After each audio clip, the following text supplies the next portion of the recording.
आज हम जो पद अभी देखेंगे यह पद है आदि सदगुरु महाराज फरमाते कि पांडे समझ बात। आदि सदगुरु सुखराम जी महाराज जो पंडित है, हम जानते हैं जो पंडित वेदों की क्रियाकर्मियां बताते, बालक का जन्म होने से लेकर किसी का मृत्यु होने तक जो सभी क्रियाएं करते हिंदू धर्म में, हम सब जानते इनको पंडित फरमाते, ब्राह्मण भी कहते, बराबर। तो आदि सदगुरु सुखराम जी महाराज इन पंडित को समझाते हुए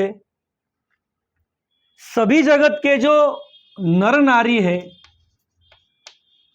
सभी जगत के जो ज्ञानी ध्यानी ऋषि मुनि तपस्वी जोगी जंगम सेवड़ा सन्यासी फकीर ब्राह्मण इन सभी को फरमाते कि जो कोई इस चारों वेदों में साहिब को ढूंढ रहा है, साहिब की प्राप्ति करना चाह रहा है, मतलब चार वेदों में मतलब इन चार वेदों की क्रिया करने से वह सदा सुख की प्राप्ति करना चाहते, मतलब ही महासुख के अधिकारी बनना चाहते। कैसे? महादुख से निकलकर। अब जीव कहां पर फंसा हुआ है? इस 3 लोक 14 भवन के मृत्यु लोक में, मनुष्य तन में आया हुआ है। अभी इस 3 लोक 14 भवन के वो गोते खा रहा है, महादुख भुगत रहा है।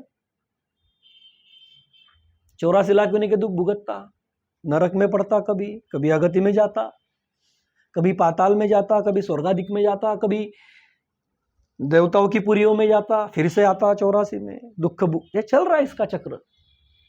तो आदि सदगुरु सुखराम जी महाराज फरमाते कि ये कब तक चलेगा? जब तक तुम उस सत्स्वरूप साहेब परमात्मा राम जी के सतत ज्ञान को समझ बूझ करके धारण करते नहीं, तब तक। क्योंकि सतत ज्ञान से ही आपके प्रश्न छूटेंगे, सभी भ्रम मिटेंगे आपके। क्योंकि इस जीव को सबसे बड़ा भ्रम क्या है कि मुझे ये 5 सुख मिल गए। कौन से? शब्द, स्पर्श, रूप, रस और गंध। ये 5 सुख मुझे मिल गए तो मैं सुखी बन जाता। लेकिन ऐसा होता क्या? ये सुख इस हंस को, इस जीव को इस 3 लोक 14 भवन में अटकाते। और इन यही सुख मिलने की जो भक्तियां है, विधियां है, वो वेदों में बताई गई। अब इस पद में जो है ज्यादा जो जोर दिया आदि सदगुरु महाराज ने, वो वेद के ऊपर दिया, क्योंकि पंडित वेद जानते।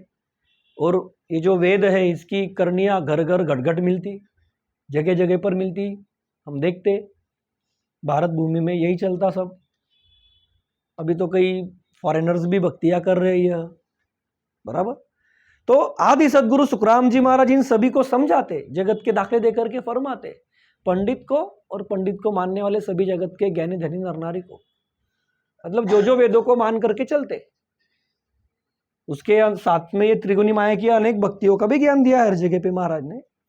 लेकिन इसमें ज्यादा जो वेटेज दिया हुआ है, जो सामने है, जिनको उद्देश्य करके समझाया पंडितों को, तो उनको समझाते हैं महाराज, जगत के नर नारी को भी समझाते हैं कि भाई आप जो है भ्रम में पड़े हुए हो, तो सतत ज्ञान जो आदि सदगुरु महाराज फरमाते मैं आपको बता रहा हूं, उसको आप पहले समझो। मैं जो बता रहा हूं उस बात को पकड़ो थोड़ा सा, तभी आपको समझेगा सही क्या है और गलत क्या है। तभी आपको समझेगा कि महासुख क्या है और ये काल के दुख कैसे है। तभी आपको समझेगा ये त्रिगुणी माया के सुख कैसे है, ये कैसे नश्वर है। क्योंकि वो सब बातें सतत ज्ञान में है, और सतत ज्ञान इस जीव के पास अभी तक है नहीं, पंडितों के पास है नहीं। तो ये बात मानते नहीं, इनको लगता हम जो कर रहे सही कर रहे, इसी से ही हमको सुख मिलेगा। फिर आदि सदगुरु महाराज जी ने ज्ञान में अनेक जगह पे बताया कि ये ब्रह्मा विष्णु महादेव शक्ति रात दिन जिसका ध्यान करती, सभी देवता जिसका ध्यान करते, जिसके आश्रय से चलते, उस राम जी की बात में करता, उस परमात्मा की बात करता। तो ऐसे सब अलग अलग भांति भांति से समझाए महाराज ने। तो इस पद में भी आदि सदगुरु महाराज कुछ जगत के दाखले दे करके फरमाते ज्ञान जो सहज समझ में आते। तो वो किस तरह से समझाते, क्या फरमाते, तो हम ज्ञान में देखेंगे। तो सभी ने ख्याल दे के सुनना है। पांडे समझ बाद सो कीजे, पांडे समझ बाद सो कीजे। बिन समझा सुन थाप उथापे, बिन समझा सुन थाप उथापे, जा में क्या ले दीजे पांडे। समझ बाद सो कीजे पांडे, समझ बाद सो कीजे। देखिए आदि सदगुरु सुखराम जी महाराज फरमाते, पांडे समझ बाद सो कीजे, बिना समझा सुन थाप उथापे, जा में क्या ले दीजे। आदि सदगुरु सुखराम जी महाराज फरमाते, अरे पंडित, और पंडितों को समझाते हुए सारे जगत के नर नारी को आदि सदगुरु सुखराम जी महाराज फरमाते कि जो कोई वेदों के आधार से चल रहे होगे, तो महाराज फरमाते कि सतत ज्ञान से समझ बिना, सतत ज्ञान के समझ बिना तू मेरा तत्व ज्ञान उठापता है। क्या फरमाते आदि सदगुरु महाराज कि तू मेरा जो पहला ये सतत ज्ञान है उसको तू समझ। तू उसको समझे बिना क्या करता, उसको उताप देता, मतलब मानता नहीं कि मैं क्या बता रहा हूं, मैं तुझे कौन सा भेद दे रहा हूं, कैसी विधि बता रहा हूं, तेरे भ्रम कैसे है, ये जो मैं तुझे समझा रहा हूं, तो इस बात को पहले समझ सतत ज्ञान के, मेरे भेद को जान, मेरे ज्ञान को समझ। तो उसको समझे बिना ही क्या करता, नहीं नहीं नहीं नहीं नहीं मेरा बराबर, ऐसे कुछ भी होगा जो भी बातें, मतलब आदि सदगुरु सुखराम जी महाराज जो उसको ज्ञान समझा रहे हैं, सतगुरु जी जो उसको ज्ञान समझाते, सतत ज्ञान सत्स्वरूप साहेब परमात्मा का, वो सुनेगा, उसको समझने की कोशिश करेगा, तभी तो उसके भ्रम जाएंगे ना। अब यह जिस ज्ञान को धारण करके बैठा है, वेद को, बराबर, तो ये चारों वेदों का जो रचयिता है ब्रह्मा, उसको परमात्मा मिले क्या, उसका आवागमन छूटा क्या, तो इसका छूटेगा क्या। तो यह आदि सदगुरु महाराज को पता है कि ये तो काल के मुख में चले जाएगा। फिर आदि सदगुरु सुखराम जी महाराज इनको समझाते कि अरे पंडित, तो मेरे सतत ज्ञान को समझे बिना, तो मेरा जो ये सतत ज्ञान है, मेरा जो ये तत्व ज्ञान है, तो उसको उठाप रहा है, मतलब मान नहीं रहा है, तू इसको उठापता है, मानता नहीं। तो महाराज फरमाते, वेद पुराण इन भ्रम ज्ञान को थापता, इसमें तुझे क्या मिलेगा। कि अरे पांडे, ये वेद पुराण को मानते सभी, बराबर, और वेद पुराण की कथाएं चलती बाहर, पंडितों को बुलाया जाता, ब्राह्मण को बुलाया जाता, 18 पुराण है, एक पुराण है क्या, 18 पुराण है, वेद एक ही है क्या, तो 4 वेद है, 4 वेद अलग अलग बात बताते, 18 पुराण अलग अलग महिमा करते, जिसका पुराण उसकी महिमा हम सब जानते, विष्णु पुराण, गरुड़ पुराण, शिव पुराण, बहुत है, ठीक है, उसमें नहीं जाएंगे हम। तो ऐसे जिसका पुराण उसकी महिमा, जो वेद उसमें वो बात सच्ची बताता वो।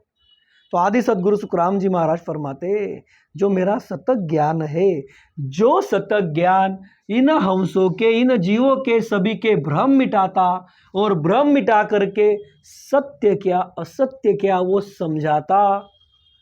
इस हंस ने इस मनुष्य तन में आकर के क्या करना चाहिए, क्या नहीं करना चाहिए, वह मेरे सतत ज्ञान में है, खुला खुला है, सहज है, समझता। तो ऐसे सहज समझने वाले ज्ञान को तू धारण नहीं करता, समझना ही नहीं चाहता। तो इसलिए महाराज कहते हैं कि तू मेरे ज्ञान को उठापता और वेद पुराण इन ज्ञान को थापता।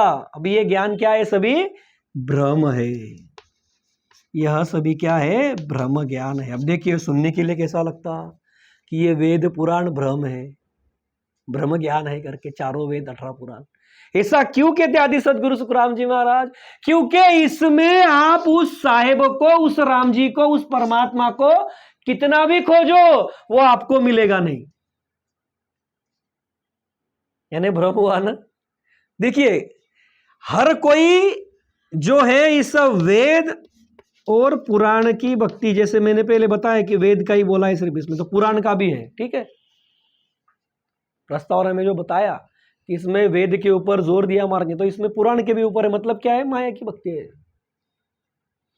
वेद और पुराण में जो ज्ञान बताया गया है वह वेद और पुराण का ज्ञान, यह भक्ति खुद ये पंडित क्यों धारण करता और जगत के नर नारी भी क्यों धारण करते, उसमें जो क्रिया करनियां बताई गई वो क्यों करते। समझिए आप बात को। किसके लिए करते हैं? सुख के लिए करते। किसी को ऐसा लगता क्या कि थोड़े सुख मिल गए फिर बहुत सारे काल के दुख आ गए तो भी चलेगा? यह जो भक्तियां कर रहे जगत के ज्ञानी ध्यानी नर नारी, यह पंडित, ये जैसी विधि बताते वैसे जगत के नर नारी करते, ऐसा क्यों कर रहे हैं? तो हमारे ऊपर, मतलब उनकी समझ है ये, हमारे ऊपर दुख कभी ना पड़े इस चाहना से कर रहे हैं ना। क्या ऐसा इनको पता है कि थोड़े बहुत सुख मिले के बाद में काल के दुख पड़ेंगे तो चलेगा हमको? नहीं ना, सदा सुख की चाहना से ही कर रहे नहीं है भक्तियां। और इसमें सुख भी कौन से मिलते? जो बताया थी सदगुरु महाराज ने, वेद जगत स्वारथ ले गाया, तीन लोकों का भेद बताया कि वेद के अंदर 3 लोक 14 भुवन के सुख बताए गए, मतलब शब्द स्पर्श रूप रस गंध, यही सुख बताए गए। महासुख की बात नहीं है उसके अंदर। सस्वरूप साहेब परमात्मा राम जी का भेद नहीं है उसके अंदर। तो आदि सदगुरु सुखराम जी महाराज इसीलिए फरमाते कि यह ब्रह्म ज्ञान है। इसमें जीव जितना डूबेगा, जितना इसको धारण करेगा, उतना उसके भ्रम बढ़ते रहेंगे। उदाहरण के तौर पे ये 4 वेद है। जो वेद उठाओगे वो कहेगा मेरी बात सच है। फिर 18 पुराण है। फिर इन पुराण में यदि जाओगे तो जिसका पुराण उठा करके देखोगे तो वो उसकी महिमा करता, फिर वही बड़ा दिखता। फिर जो सबसे बड़ा है देवों का देव, महादेव का भी महादेव, कौन? ये सत्स्वरूप साहेब परमात्मा राम जी।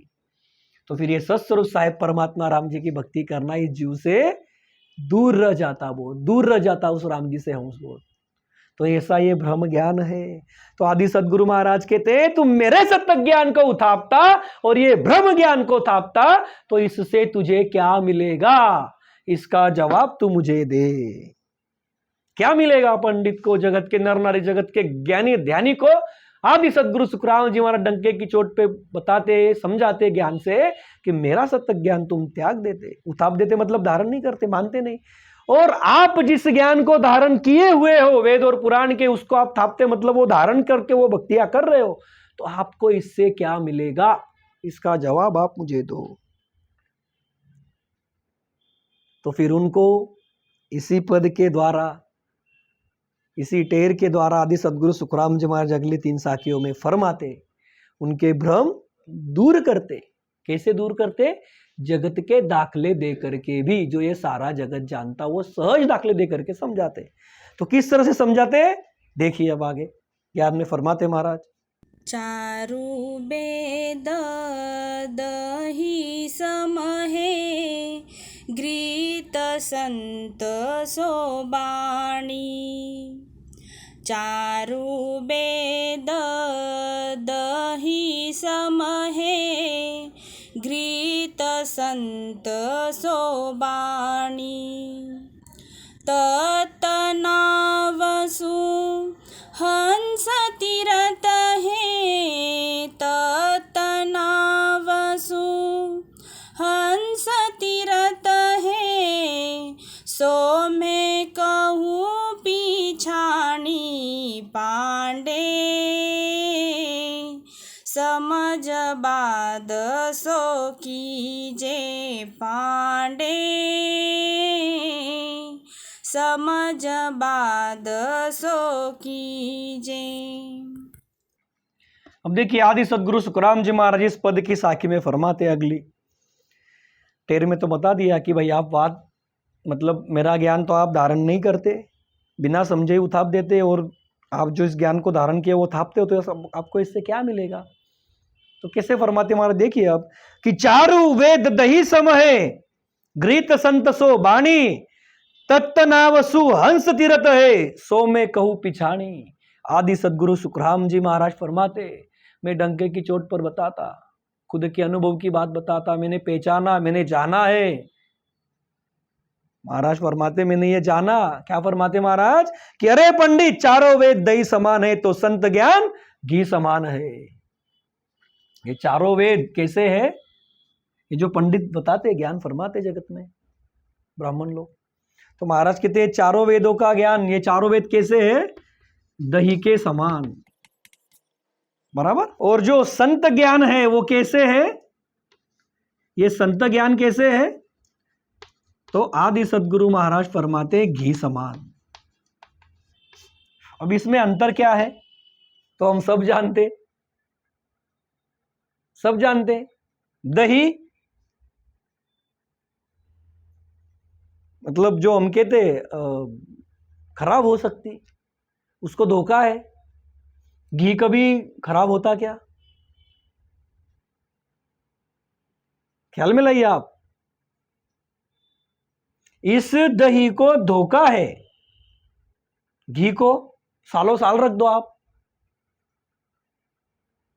कई मतलब इसमें तो बताया गया, इसमें कहते हम एलोपैथी और आयुर्वेद में बताया गया क्या, जितना पुराना घी उतना अच्छा।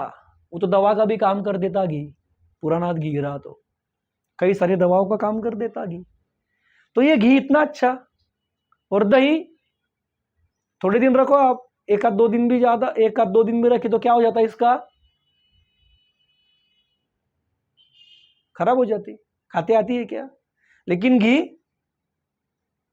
ऐसे ही है। क्या ऐसे ही है? ये क्यों बताया थी सदगुरु महाराज ने कि वेदों से कोई भी भवसागर से तिरता नहीं। मतलब क्या? वेद का ज्ञान आपने कितना भी धारण किया तो इसमें काल का धोखा है। काल के धोखे से वेद आपको मुक्त नहीं करा सकता, जैसा ये दही के अंदर धोखा है, खराब हो जाता घी, चलते रहेगा। वैसे ही आदि सदगुरु सुखराम जी महाराज फरमाते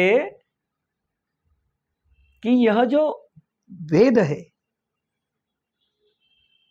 दही के जैसे, मतलब क्या? अरे इससे कोई तिरता नहीं, इसमें धोखा है। किसका धोखा है? काल का धोखा है।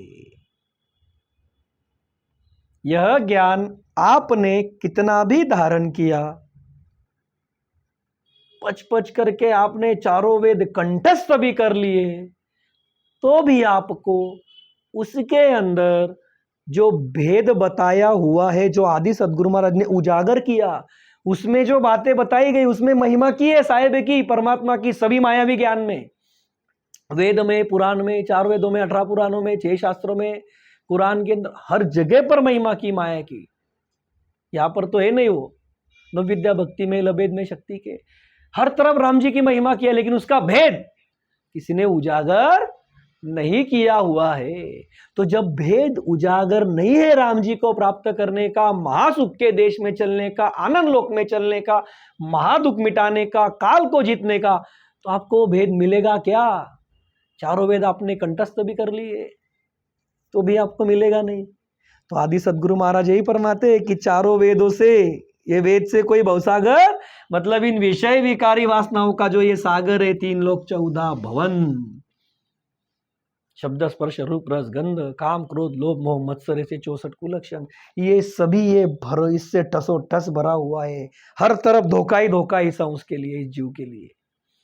राम जी की भक्ति, राम भजन छोड़ के परमात्मा की प्राप्त करने का भेद जो सदगुरु बताते, वो छोड़ करके जो सतत ज्ञान का भेद है, उस सतत ज्ञान के अलावा जो भी आप कुछ करोगे वो सब काल के मुख में है।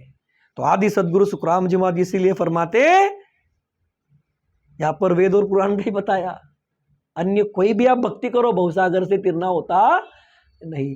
भवसागर से तीरना है तो आदि सदगुरु महाराज कहते तत्तनावसु हंस तीर्थ है, जो भी हंस तीरते वह हंस तत्तनाम, मतलब उस सत शब्द से, उस कुदरत कला से, नयनचर से, सत शब्द से ही तीरते, इस तत्तनाम से ही तरते, जो आदि सदगुरु सुखराम जी महाराज फरमाते मेरे सतत ज्ञान में है, मेरे सतत ज्ञान में है। जो संत अपनी वाणी में उसका बखान करते, सतत ज्ञान में बखान करते किसका? उस तत्व नाम का, उस सत्य शब्द का, उस कुदरत कला का, उस अखंडित ध्वनि का। वो प्राप्त होता राम नाम से, वो प्राप्त होता राम नाम से। तो आदि सदगुरु सुखराम जी महाराज इसीलिए फरमाते हैं कि तत्व नाम से ही तिरना होता। महाराज कहते हैं यह मैं तुम्हें बता रहा हूं, तुम ध्यान देके सुनो। वेदों से कोई तिरता नहीं, वेदों से कोई तिरता नहीं। और तत्व नाम से तिरता, यह सत्य है या नहीं यह तू पहचान कर देख, यह तू पहचान कर। महाराज कहते मैंने तो देख लिया। क्या फरमाते महाराज? मैंने तो देखा है कि तत्व नाम से ही तिरता, इसलिए तो हमारा डंके की चोट पर समझाते हैं कि सत्य ज्ञान घी के समान है, वेद दही के समान है। जिसे दही को धोखा है, वैसे ही वेद के ज्ञान को धारण किया तो काल के धोखे से मुक्त होता नहीं, तत्व ज्ञान को धारण किया तो काल का धोखा रहता नहीं, काल का धोखा रहता नहीं। जैसे घी जब बन जाता तो उस घी में से जो उस वस्तु को खराब करने वाली चीजें, नाश करने वाली चीजें, वो उसके अंदर रहती नहीं, उसके अंदर सब गुणकारी चीजें रहती। ये जो दही है इसके अंदर उस चीज को खराब करने वाली बातें रहती, बराबर है ना। इसीलिए ये लंबे समय तक चलता, ये चलता नहीं दही। ख्याल में आया क्या? ऐसे ही संतों की वाणी है, संतों का भेद है, संतों का सत्य ज्ञान है, जिससे हंस काल के मुख में रहता नहीं, महासुख में देश में चलता। वो काल के देश से, काल के दुख से, काल के देश से मुक्त कराता सत्य ज्ञान, संतों का भेद, संतों की वाणी और वेदों का ज्ञान। ये भ्रम बढ़ाता, काल के मुख में रखता, और काल के मुख में जीव रहा तो क्या होता? उसके ऊपर महादुख पड़ते। इसीलिए आदि सदगुरु महाराज कहते तत्व नाम से तिरता, यह सत्य है या नहीं तू पहचान कर ले भाई। महाराज की तो हो गई है ना, इसलिए तो बता रहे डंके की चोट पे कि तू पहचान कर ले। तू पहचान करेगा तो सही क्या है गलत क्या तुझे समझ जाएगा। और इसीलिए महाराज कहते पांडे समझ बाद सो कीजिए, बिन समझा सुन थाप उथापे चामे क्या ले दीजिए। कि भाई तू बिना समझे मेरा सत्य ज्ञान उतापता है, तुझे उससे क्या मिलेगा? कुछ नहीं मिलेगा। काल के मुख में जैसा है वैसा का वैसा रहेगा और अंत में पछतावा करेगा। तो इससे अच्छा मेरे ज्ञान को समझ, मेरे ज्ञान के भेद को धारण कर, सत्य ज्ञान को समझ और परम पद में चल। यही समझाना चाहते हैं ना महाराज। तो अब देखिए अगली साखी में किस तरह से फरमाते महाराज, उसको जगत का दाखला दे करके और समझाते। वेद पुराण संबंध है भाई, जामे हीरो डार्यो। वेद पुराण संबंध है भाई, जामे हीरो डार्यो। मर जीवा बिना परतन लादे, मर जीवा बिना परतन लादे। पच पच जन्म बिगाड़ो पांडे, समझ बाद सो कीजे पांडे, समझ बाद सो कीजे। तो देखिए आदि सदगुरु सुखराम जी महाराज अब इनको और अलग तरीके से समझाते हैं, पंडितों को और पंडितों को सामने रखते हुए सारे जगत के ज्ञानी ध्यानियों को, इन पंडित को और जगत के सभी ज्ञानी ध्यानी नर नारी को अब अलग तरीके से समझाते महाराज। और देखिए बहुत बढ़िया फरमाते, ख्याल देके सुनिए आप। वेद पुराण संबंध है भाई, जामे हीरो डार्यो।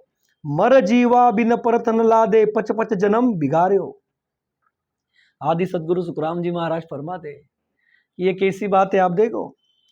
जैसे समुद्र में हीरा रहता, ये कैसे है अब ये बताते महाराज कि ये कैसे है। अब ये मानो समुद्र है, ये हमने ड्राइंग छोटी सी निकाली है लेकिन इसको आप समझो ये समुद्र है बड़ा घना, बराबर।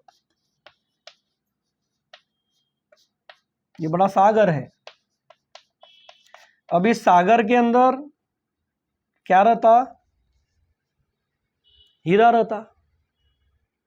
जैसे समुद्र में क्या रहता? हीरा। अब ये कहीं होगा नीचे बहुत, ठीक है, सागर में हीरा रहता। वैसे आदि सदगुरु महाराज कहते वेद पुराण समुद्र में राम नाम ये हीरा है। अब यह वेद और पुराण क्या है?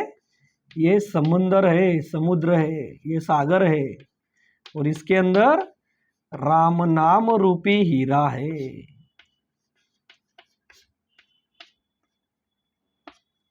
ये फरमाते महाराज। अब समुद्र से हीरा गोतेखोरों को मिलता, ऊपर ऊपर तिरने वालों को कभी नहीं मिलता। बराबर। अब इस समंदर के भीतर हीरे है, लेकिन वो हीरा मिलता किसको? जो गोताखोर है।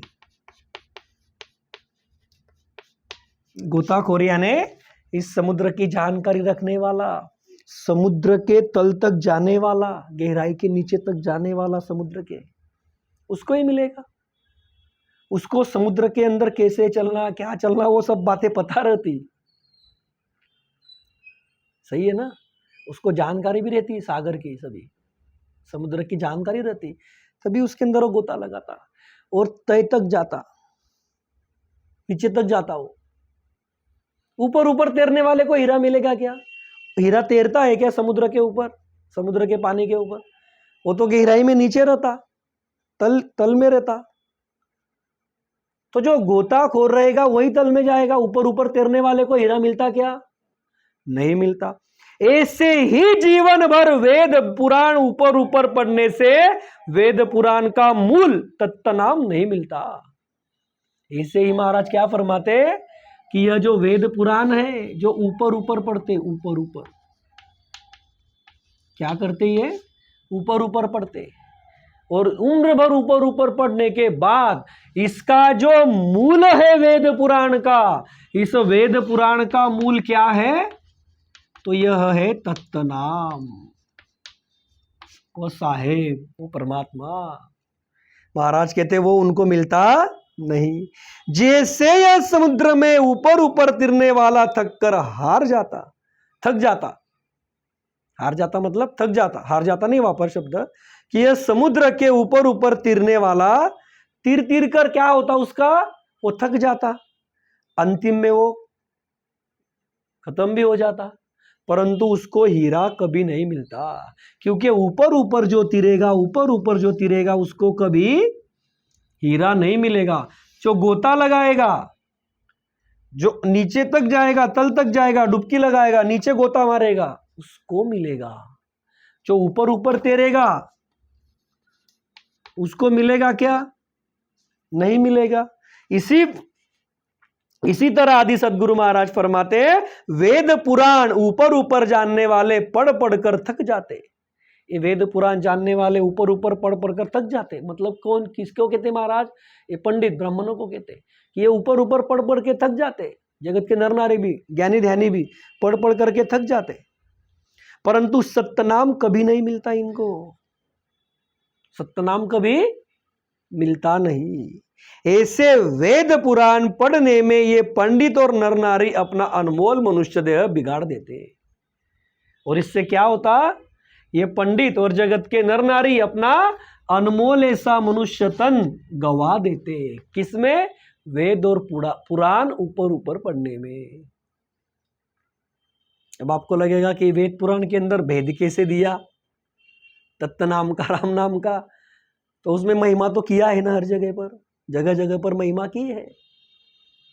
जैसे अभी एक टीवी, मतलब वो कुछ 8-10 साल पहले की बात है, टीवी देखते देखते चैनल जब पलटते, वैसे वही कोई चैनल लगा था, जैसे भी कोई चैनल चलते उसके ऊपर वो बाबा ज्ञान देते रहते, वो लगा था। तो उसने बात बात में एक बात बताई। अब वो चल रहा था तो सुना, एक 2-4 शब्द सुने कि गंगा में जितने पत्थर है उससे कई ज्यादा ब्रह्मा जगत में हो गए, ऐसा उसने बताया, उस बाबा ने बोला। अब उसने कौन से ज्ञान के आधार से बोला? जो वेद में दिया वही बोला होगा। फिर जब वेदों का रचयिता ब्रह्मा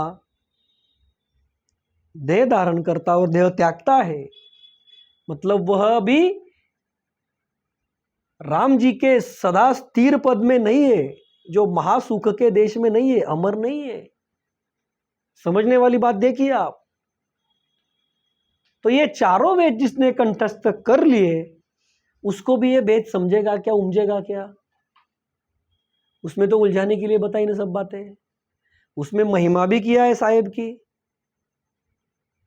है महिमा उन्होंने उसके अंदर, लेकिन फिर उस साहिब को प्राप्त करने का जो भेद है वह उसके अंदर है क्या? यानी उसके अंदर तत्व नाम की जो विधि है, जो आदि सदगुरु सुखराम जी महाराज प्रकट रूप से बताते जगत में, जो आदि सदगुरु सुखराम जी महाराज जी ने प्रकट रूप में बताई जगत में कि राम नाम लो परम पद में चलो, मतलब राम नाम लो भाग जगाओ, अमरलोक का भाग्य बना लो, अमरलोक में चलो, महासुख की प्राप्ति करो, तो यहां पर भी सुख मिलने ही वाले हैं आपको। तो समझने वाली बात है। आप देखिए, ये तत्व नाम का भेद यहां पर ऊपर ऊपर समझ वाले को मिलेगा नहीं। वो थक करके देह को त्याग भी देंगे तो भी सत्य नाम उनको मिलेगा नहीं, तत्व नाम मिलेगा नहीं। क्यों? क्योंकि वो ऊपर ऊपर समझ रखते हैं और अपना ऐसा अनमोल, ऐसा अमूल्य मनुष्यतन जिसका कोई मोल नहीं, एक सांस में जाता है 3 लोक का मोल। बताया है संतों ने कि ये 3 लोक 14 भवन की सारी संपत्ति भी अब यदि आप दे दोगे तो भी एक भी सांस आपको बढ़ा के मिलती नहीं। तो इसी अनमोल ऐसी सांस से इस मनुष्य तन की व्यर्थ में जा रही है राम जी को प्राप्त किए बिना। और इसीलिए महाराज कहते हैं ये अपना अनमोल ऐसा मनुष्य देह बिगाड़ रहे हैं ऊपर ऊपर वाली समझ में, वेद पुराण पढ़ने में। तो इससे अच्छा क्या करना चाहिए? तो आदि सदगुरु सुखराम जी महाराज इस पद की अंतिम साखी में समझाते, जो सत्य ज्ञान का भेद जो है वो देते कि महाराज ने किस तरह से वो राम नाम का रतन निकाला वहां से और कैसे प्रकट दिया जगत को, तो वो समझाते महाराज। देखिए अगली साखी में, किसी ने भी लेफ्ट नहीं होना है, 5-7 मिनट लगेंगे, लेकिन ये पद हम आज पूर्ण कर लेंगे, ठीक है। मेयो रतन धर्यो है बारे, सुन जो सब नर नारी। मेयो रतन धर्यो है बारे, सुन जो सब नर नारी। केहे सुख राम चाह कारज की, केहे सुख राम चाह कारज की, तो मानो बात हमारी पांडे। समझ बात सो कीजे पांडे, समझ बात सो कीजे।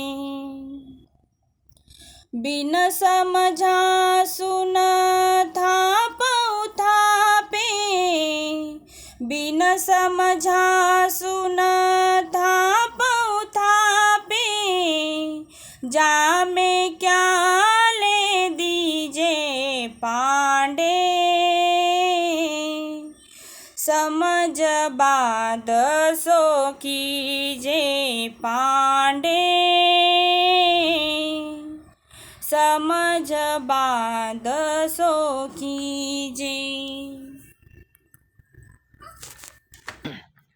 देखिए आदि सदगुरु महाराज फरमाते इस पद की अंतिम साखी में कि मैं यो रतन धर्यो है बारे, सुन जो सब नर नारी।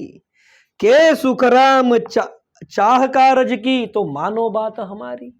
अब आदि सदगुरु सुखराम जी महाराज इन पंडितों को सामने रखते हुए सारे जगत के ज्ञानी ध्यानी नर नारी को समझाते, फरमाते ज्ञान में कि मैंने वेद पुराण में का राम नाम रतन वेद पुराण से बाहर निकालकर जगत में प्रकट किया है, यानी सबको समझे ऐसा सत्य ज्ञान में बताया है। क्या फरमाते महाराज कि अरे पंडित, और पंडितों को सामने रखते हुए सारे जगत के ज्ञानी नर नारी को समझाते, जो वेद पुराण में सच्चा सुख खोज रहे, सदा सुख खोज रहे, उनको समझाते महाराज कि उसमें आपको ऊपर ऊपर समझ से मिलेगा नहीं, उसमें का जो सार है, तत्नाम है, वो मैंने बाहर निकाल लिया और जगत को सभी को सहज में समझे ऐसा मैंने प्रकट किया। देखिए क्या फरमाते महाराज, मेयो रतन धर्यो है बारे सुनजो सब नर नारी।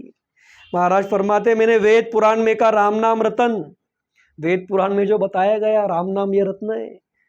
जैसे समंदर में हीरा बताया ना, गोतेखोर को ही मिलता, तो महाराज कहते वो गोताखोर वेद पुराण में का जो तत्व नाम सार रूपी निकालने का राम नाम, वो मैंने निकाला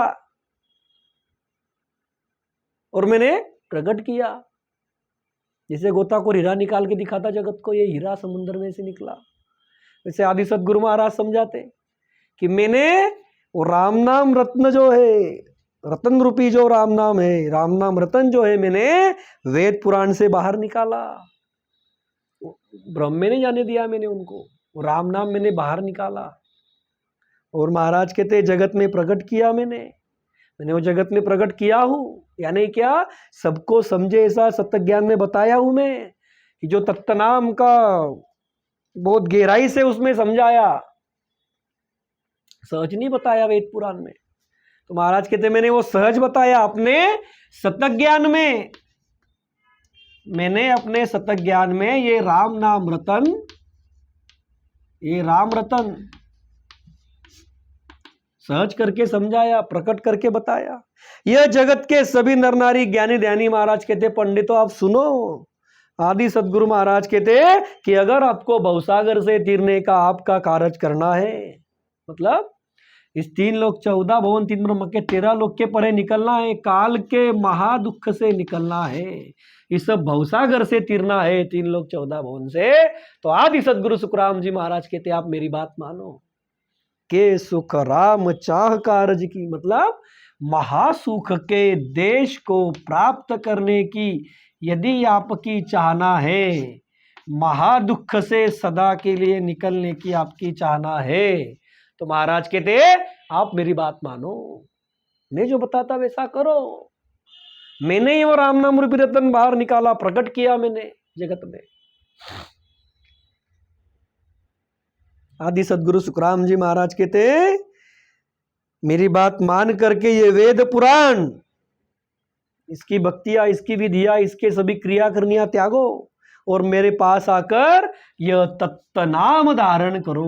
यह तत्व नाम मतलब वो सत्य शब्द, वो कुदरत कला, वो राम जी का भेद, या नहीं राम नाम, राम नाम से वो प्राप्त होता, राम नाम से ये सत्य शब्द, ये कुदरत कला नहीं अंशर प्राप्त होती। तो ये तत्व नाम, ये राम नाम आप धारण करो और महासुख के देश में चलो। किनको फरमाते महाराज? पांडे को, जगत के ज्ञानी ध्यानी को और जगत के नर नारी को जो वेद पुराण को मानते हैं। और इसलिए महाराज कहते पांडे समझ बात सो कीजिए, बिन समझा सुन थाप उतापे, वहां में क्या जा में क्या ले दीजिए, कि भाई आप मेरे ज्ञान को बिना समझ से त्याग दोगे। अरे मैंने तो वो भेद प्रकट किया जगत में, मैंने अपने सत्य ज्ञान में राम नाम का भेद बताया, जो तत्व नाम वेद और पुराण का सार है, जो ऊपर ऊपर पढ़ने वाले को समझता नहीं, मैंने वो वेद पुराण से बाहर निकाला और जगत ने प्रकट किया अपने सत्य ज्ञान में। तो आदि सदगुरु सुखराम जी महाराज कहते मैंने इस जीव का कार्य पूर्ण करने के लिए, इस जीव का ये मनुष्य तन मिलने के पीछे का कार्य पूर्ण करने के लिए सब बातें मैंने सत्य ज्ञान में बताई, वो भेद बताया। तो ऐसे मेरे सत्य ज्ञान को धारण करो और जिससे काल नहीं छूटता, भवसागर से परे होना नहीं होता, मैंने भवसागर से तिरना नहीं होता, इसे वेद पुराण के ज्ञान को त्यागो और महासुख के परम पद में राम जी की भक्ति करके चलो। ऐसा आदि सदगुरु सुखराम जी महाराज इस पद में ज्ञान में समझाते। तो अभी हम सत्संग को विराम देते, समय भी हमारा हो गया है, ठीक है। तो इस तरह से आदि सदगुरु महाराज इस पद में ज्ञान में फरमाते। बोलिए आदि सदगुरु, सर्वात्माओं के सदगुरु, सर्व सृष्टि के सदगुरु, सदगुरु सुखराम जी महाराज ने धन्य हो, धन्य हो, धन्य हो। राम सभा में राम राम महाराज।